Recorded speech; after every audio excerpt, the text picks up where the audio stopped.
Muy buenas tardes a todos. Hoy les voy a hablar un poco sobre cuáles han sido los avances del país en economía circular, pero además vamos a relacionarlo con un tema muy importante, que ya el viceministro Galarza lo conversó en la sesión inaugural ayer, sobre la relación de economía circular y cambio climático. Si me regalan la presentación, por favor. Ok, está listo, perfecto. Este es más o menos el último informe de emisiones del país que nosotros radicamos ante la Convención Marco de Naciones Unidas. Se llama el BUR. El BUR 13 publicó en diciembre del año pasado y nos da las emisiones del país a 2018, que es el último año que nosotros tenemos datos, un rezago de 3 años mientras se levanta la información.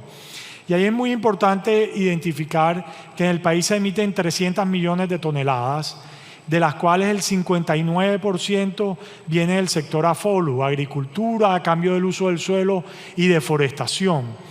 Y el sector de energía contribuye con un 30% de las emisiones. Entonces aquí hay un foco bien importante en el país cuando nos dicen por qué Colombia se compromete tanto a nivel internacional con reducir sus emisiones de gases de efecto invernadero si solamente contribuimos con el 0.6%, porque las emisiones de gases de efecto invernadero en el país tienen un efecto muy importante en la biodiversidad también del país. Entonces, en la medida como estamos generando deforestación, haciendo cambio de uso del suelo, hay un impacto importante en la biodiversidad, pero también en la calidad de vida de las ciudades a través del uso de los combustibles fósiles. Entonces ahí hay un argumento bien importante a nivel nacional. Esta gráfica muestra el subsector de hidrocarburos, que representa el 5.66% de las emisiones, sin tener en cuenta el uso de combustibles fósiles, es solamente dentro del subsector de hidrocarburos. Pero miren este dato bien importante: desde 1990 han crecido las emisiones del sector hidrocarburos un 129%. Y tenemos, como ustedes pueden ver la barra, refinación de petróleo gris, extracción y procesamiento de petróleo y gas natural rojo, y emisiones fugitivas es muy importante también.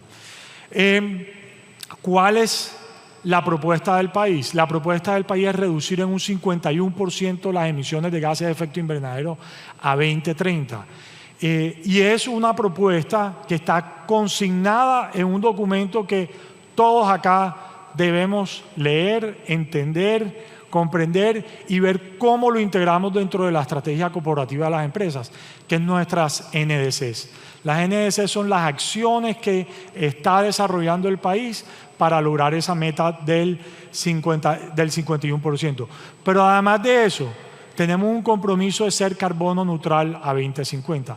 Y eso va a implicar una transformación muy grande de la economía del país y de las zonas y de la productividad y de los procesos productivos del país. Tenemos un potencial en el sector minero energético de cerca de 4,5 millones de toneladas de reducciones. Por un lado, implementando eficiencia energética, y por el otro lado, reduciendo emisiones fugitivas. Como ustedes pueden conocer, en la COP26 el gobierno se comprometió al Methane Pledge, que es reducir las emisiones de metano también un 30% a 2030. Entonces, ahí va a haber una presión muy grande, no solamente a nivel internacional, sino en normatividad nacional en la reducción de metano. Y esto no es un tema solamente de un compromiso internacional, esto es un tema además de competitividad. Y ahí es donde la economía circular entra a jugar en la ecuación de cambio climático, porque la economía circular nos va a permitir generar a nosotros eficiencias operativas que disminuyan el impacto y las emisiones de gases de efecto invernadero del sector de hidrocarburos. Ventajas operativas, acceso a nuevos mercados, acceso a fuentes de financiación y asegurabilidad ante nuevos riesgos. Estaba conversando la semana pasada con un amigo del sector industrial y me dice: Alex, es que a nosotros ni siquiera es un tema de cumplimiento, es que ya nuestros clientes nos están pidiendo productos descarbonizados, nos están pidiendo a nosotros la huella de nuestros productos y si no cumplimos, simplemente no entramos a los mercados. Y ahí es donde entra economía circular, pero, ojo, y esta es una encuesta que hizo la Cámara de Comercio de Bogotá, muy interesante. Y miren estas estadísticas. 60% de las empresas manifiestan, 1.500 empresas encuestaron y dicen, 60% se ve expuesto a riesgo de aumento de precios en materias primas por cambio climático. Implica un riesgo bien importante. 2, 20%, solamente el 20% de las empresas percibe una relación directa entre su operación y el cambio climático. O sea que eso significa que el 80% dice que no tiene ninguna relación de sus operaciones con cambio climático. 51% sabe qué es cambio climático y cómo implementarlo, pero el otro 49% no lo sabe. Pero lo más preocupante es lo de abajo. 73% no sabe qué es descarbonización. No tienen ni idea, y estamos hablando de grandes empresas de la zona de Bogotá. 86% no sabe qué es carbono neutralidad de las empresas y 57% simplemente no conoce cuál es la meta del gobierno. Entonces estas son unas cifras dicientes que desde hace mucho tiempo muchas empresas de consultoría vienen manifestando.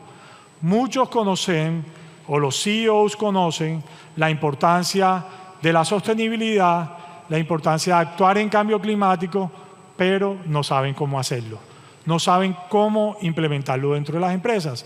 Y ahí también es donde entra a jugar economía circular, porque economía circular es una forma tangible de implementar acciones dentro de las empresas para transformar, disminuir nuestra huella ambiental y disminuir nuestras emisiones de gases efecto invernadero. Esta es una curva y una gráfica del Circularity Gap Report, donde dice que de 100.000 millones de toneladas de materiales que ingresan a la economía mundial cada año, solo el 8.6 se recicla de regreso a la economía. Y esto tiene un impacto bien importante, no solamente desde el punto de vista ambiental, sino desde el punto de vista económico, porque no estamos capturando valor a través de eso. Y dice que el 70% de las emisiones mundiales de gases de efecto invernadero están relacionadas con el manejo y el uso de materiales, incluyendo la energía naturalmente que se necesita para producir, mover, consumir todo este tipo de materiales. También del Circularity Gap Report dice, si transformamos nuestra economía global en una en que se eliminen los residuos y la contaminación, se reutilicen los productos y materiales y se regenere la naturaleza, podemos reducir en un 28% el uso de materiales y en un 39% las emisiones de gases de efecto invernadero. Entonces aquí tenemos una oportunidad muy grande de implementar economía circular, nos acerca mucho a esa meta del 51%. Estas son las famosas curvas MAC, que es la que nos indican cuál es el potencial de abatimiento versus el costo. Y aquí podemos ver que las acciones de su izquierda naturalmente pues, tienen un mayor potencial, menos costos, y las acciones de la derecha también tienen mayor costo y también cierto potencial. La idea es que nosotros dentro de las empresas también formulemos nuestras propias curvas MAC o algo más sencillo, nuestros costos y beneficios de la implementación de acciones de economía circular. Colombia fue el primer país en América Latina en lanzar una estrategia nacional de economía circular en 2019. Tenemos 6 líneas priorizadas. Dentro de las 6 líneas priorizadas, flujos de materiales industriales, productos de consumo masivo, envases y empaques, biomasa, flujos de agua, energía y materiales de construcción. Y para cada uno de esos flujos nosotros tenemos unas metas específicas dentro de esa estrategia y ahora les voy a contar un poco de los avances. Y voy a contarle un poco de las oportunidades en el sector de hidrocarburos. Esta imagen muestra un poco el ciclo de vida, ¿cierto?, del sector. Entonces hablamos de exploración sísmica, exploración perforatoria, producción, refinación, transporte y comercialización, y las diferentes oportunidades que está en cada uno de los pasos de la cadena de valor. Por ejemplo, en exploración sísmica, aprovechamiento forestal, reutilización de pétreos, reuso de agua en la perforación, reconversión energética en la producción, en la refinación, producción de plásticos con residuos fenólicos, también la refinación, aprovechamiento de residuos ácidos, en la comercialización, renovación de flotas, aprovechamiento de aceites usados, logística inversa, en la exploración también uso de vapor y gases residuales y la reducción de quemas. O sea, durante toda la cadena de valor hay oportunidades de economía circular. Y ya esas oportunidades van creciendo y uno va viendo, este es un informe de PricewaterhouseCoopers, donde habla específicamente sobre las oportunidades de economía circular en las economías del Golfo, ¿no? Arabia Saudita y todas las economías del Golfo, e identifica dónde están esas oportunidades, por ejemplo, desde el punto de vista de priorización de insumos renovables, de maximización del uso de productos y demás. Y aquí hay unos ejemplos también que ellos ponen. En la priorización y en la generación de eficiencias en el uso de recursos, tiene un potencial muy alto y tienen ejemplos como mantenimiento predictivo, recuperación de aceites, monitoreo de metano y detección, optimización de quemas o la prevención de esas quemas, y así sucesivamente también en los campos de aprovisionamiento circular a través de la compra de productos que también sean reciclables y a través de algo bien importante que es la simbiosis industrial. Y ahora les voy a decir un poco los avances que en el país hemos tenido en este sentido y cuál es la importancia y la relevancia para las empresas del sector. Hemos trabajado de manera transversal fomentando mesas de economía circular. Colombia está liderando la coalición regional de economía circular para impulsarla a nivel de los países latinoamericanos. Sacamos una guía técnica junto con el ICONTEC para implementar los principios de economía circular en las organizaciones, pero ahora me voy a detener en dos cosas muy específicas. Uno, la norma de reuso de agua, y dos, la norma de residuos de construcción y demolición, que nosotros impulsamos como estándares y como de alguna manera uno de los principios más que queríamos transformar nosotros a nivel de país en economía circular. Y voy a hablar un poco de eso. Nosotros estamos trabajando ahora mismo también en una posible modificación de la 1892, que es la de cambios menores. Y en eso hemos estado trabajando con la industria, a ver cómo incluimos dentro de los cambios menores que no necesiten una modificación de licencia ambiental los conceptos de economía circular. ¿Como cuáles? Recuperación de gas residual en operación y consumo externo, para que los que implementen esa estrategia no necesiten un cambio en el licenciamiento, conversión tecnológica y equipos más eficientes, la generación de simbiosis industrial para uso compartido de las facilidades. En agua hemos hecho unos avances muy importantes, que es la norma de reuso, la 1256. La norma de reuso te permite dos actividades: recirculación y reuso. Recirculación incluso incluye riego de vías también. Y reuso se puede para dos aspectos. Uno, reuso para agricultura o para industria. Y la novedad de esa norma es que el reuso para industria, tú no necesitas tener unos estándares de calidad del agua. La puedes entregar como el agua te salga, porque así es como le puede servir o le sirve al que la va a reusar. Entonces ahí hay un tema importante, y para agricultura sí con unos estándares. Entonces eso es muy importante y eso lo queremos ahora incorporar dentro de la modificación 1892 para que no sea necesario la recirculación de agua, ni la inyección de agua para recuperar presión en yacimientos, ni la implementación de sistemas de ahorro y uso eficiente como una modificación del esquema de licenciamiento. Y en materiales y residuos nosotros sacamos la resolución 1257 de 2021. Fíjense que son consecutivas porque empezaron consecutivas. O sea, cuando empezamos todo el trabajo de economía circular pensamos en esas dos normas y prácticamente salieron al tiempo. Y lo que queremos ahí es que estamos eliminando la figura, no eliminando.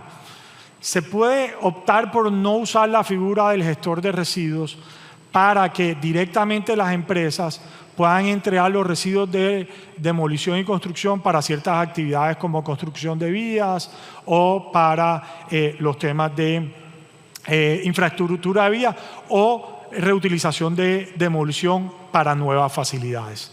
Entonces, esas son las novedades y como último quería concluir con esto. Esta política salió esta semana. Es la nueva política para la gestión integral de residuos peligrosos.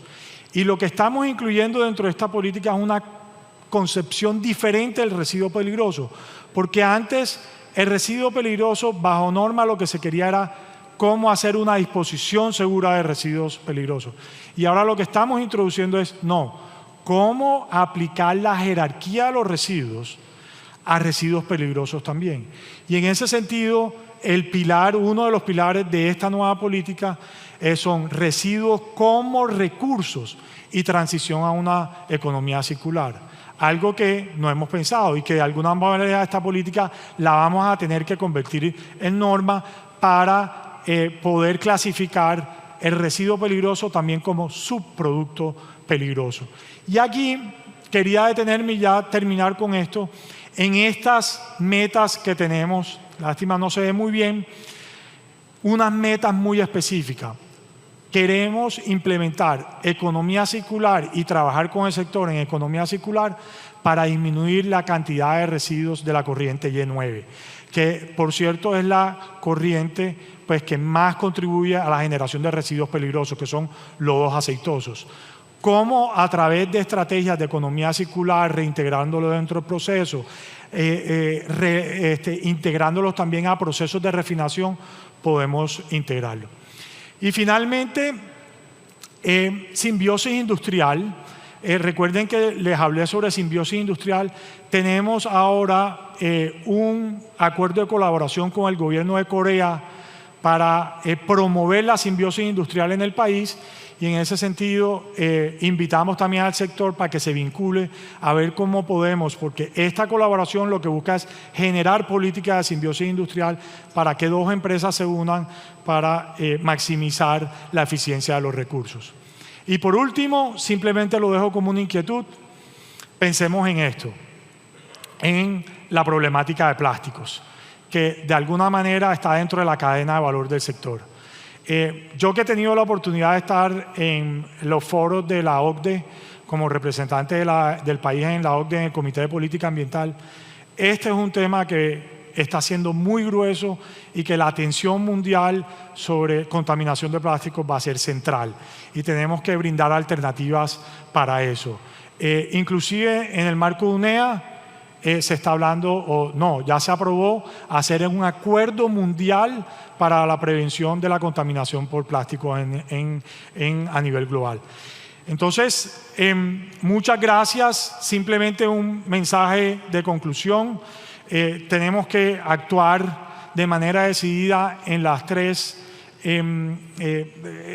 desafíos que tenemos: reducir nuestra huella de carbono, cambio climático, reducir además el impacto en la biodiversidad, que está muy relacionado con eso, y reducir la contaminación, y ahí la economía circular juega un papel fundamental en eso. Gracias.